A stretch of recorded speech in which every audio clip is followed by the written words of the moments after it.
Hi friends, welcome back to my channel. நம்ம இன்றைக்கி ரொம்பவே சூப்பரான டேஸ்டான வெஜ் சாண்ட்விச் ரெசிபி தான் பார்க்க போகிறோம். இந்த சாண்ட்விச் ரெசிபியை 10 நிமிஷத்தில் பண்ணிடலாம்.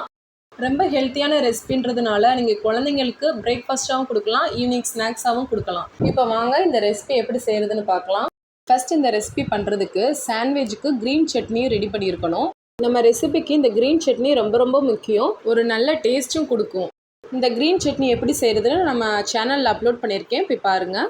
அடுத்ததாக நம்ம சாண்ட்விச்சுக்கு ஸ்டஃபிங் ரெடி பண்ணிடலாம். அதுக்கு ஒரு மிக்சிங் பவுலில் 1/2 கப் பொடியாக நறுக்கின வெங்காயம், 1/2 கப் பொடியாக நறுக்கின தக்காளி, 1/2 cup sweet corn, 3 teaspoon mayonnaise. Mayonnaise நம்ம வீட்லேயே அரைச்சது தான், வீடியோ நம்ம சேனல்லே அப்லோட் பண்ணியிருக்கேன், போய் பாருங்கள். கடைசியாக தேவையான அளவுக்கு உப்பு சேர்த்து நல்லா மிக்ஸ் பண்ணிடணும். இது கூடவே உங்களுக்கு வேணும்னா நீங்கள் கேரட், முட்டைக்கோஸ், கேப்சிகம், வெள்ளரிக்காய் இதெல்லாம் கூட சேர்த்துக்கலாம். இப்போ நம்மளுக்கு ஸ்டஃபிங் ரெடி ஆயிடுச்சு. இது ஒரு ஓரமாக இருக்கட்டும். இப்போ அடுத்ததான் நான் 2 பிரெட் ஸ்லைசஸ் எடுத்திருக்கேன். இது வந்து சாண்ட்விச் பிரெட். நீங்கள் வேணும்னா மில்க் பிரெட் எடுத்துக்கலாம், வீட் பிரெட் எடுத்துக்கலாம். இப்போ இதில் நம்ம ஆல்ரெடி செஞ்சு வச்சுருந்தா புதினா சட்னியை அப்ளை பண்ணிக்கணும். ரொம்ப அதிகமாக எடுத்து அப்ளை பண்ண வேணாம், ஒரு டீஸ்பூன் அளவுக்கு அப்ளை பண்ணால் போதும். இந்த மாதிரி ஒரு திக் லேயராக அப்ளை பண்ணிக்கோங்க. இதே மாதிரி நம்ம இன்னொரு பிரெட்லேயும் அப்ளை பண்ணிக்கணும்.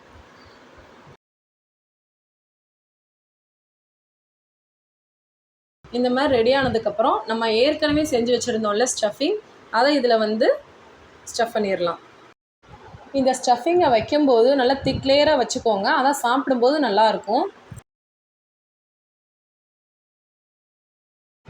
அவ்வளோதான். இதை இன்னொரு ப்ரெட்டை வச்சு இந்த மாதிரி க்ளோஸ் பண்ணிடணும். க்ளோஸ் பண்ணிவிட்டு இந்த மாதிரி கொஞ்சம் அழுத்தம் கொடுக்கணும், ரொம்ப அழுத்தி அமுக்கிடக்கூடாது. இப்போது இதை டோஸ்ட் பண்ணி எடுத்துடலாம். நான் இன்றைக்கி தோசைக்கல்ல தான் டோஸ்ட் பண்ணி எடுக்க போகிறேன். நீங்கள் வேணும்னா பேனில் கூட டோஸ்ட் பண்ணி எடுத்துக்கலாம். இப்போ தோசைக்கல் ஓரளவு சூடானதும் நம்ம 1 டீஸ்பூன் பட்டர் சேர்த்துக்கலாம்.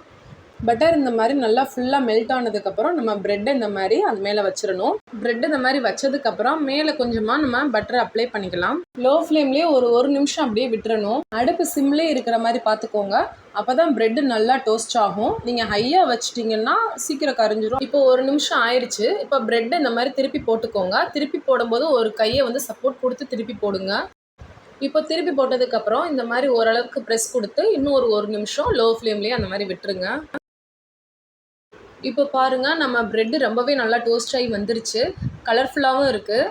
இதை இப்போ நம்ம கட் பண்ணி சர்வ் பண்ணிடலாம்.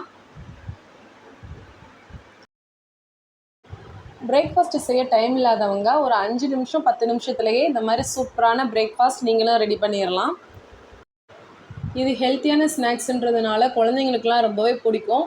ஸோ கண்டிப்பாக வீட்டில் அவங்களுக்கும் ட்ரை பண்ணி கொடுங்க. இது கூடவே நம்ம டொமேட்டோ கெட்சப் வச்சு சாப்பிடும்போது இன்னுமே சூப்பராக இருக்கும். ஸோ கண்டிப்பாக ட்ரை பண்ணி பாருங்கள். வீடியோ பிடிச்சிருந்தால் லைக் பண்ணுங்கள், கமெண்ட் பண்ணுங்கள், ஷேர் பண்ணுங்கள். மறக்காமல் நம்ம சேனலை சப்ஸ்கிரைப் பண்ணுங்கள். Thank you friends.